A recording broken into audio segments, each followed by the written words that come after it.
Final inspection sa runway sa Mactan Cebu International Airport gipahigayod. Nunot kini sa gikatakdang pagpaubos niini sa rehabilitation sud sa 21 ka adlaw. Mga libaong sa runway gipakita. Ani ang report.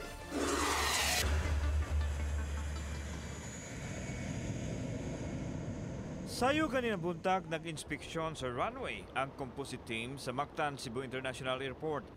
Gitugda nila masakop sa media nga makita ang sitwasyon sa runway aron masayod kung nganong kinahanglan nga kining ayuhon. Nagsubay ta karon diri sa runway sa Mactan Cebu International Airport din gikatakdang ipaubos sa rehabilitation sulod sa 21 ka adlaw atong makita ang portion nga dunay lubak-lubak o niya daghan na usab og grabas nga kinahanglan na gyud ni siya nga maaksyonan tungod kay peligro sa mga eroplano nga moagi dinhi. Usa kini sa dakong libaong nga daw nahabwa na ang yuta.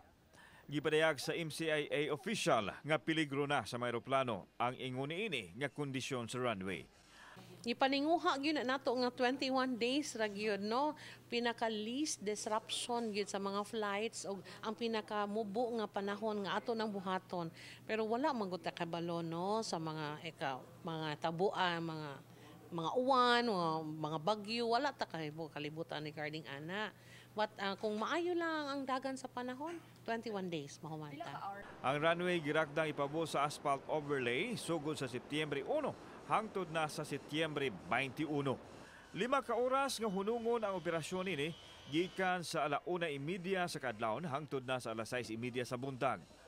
800 ka mga flights ang maapektuhan. Nanawagan ang MCIA official nga kinahanglang mosayog adto sa airport ang mga pasahero.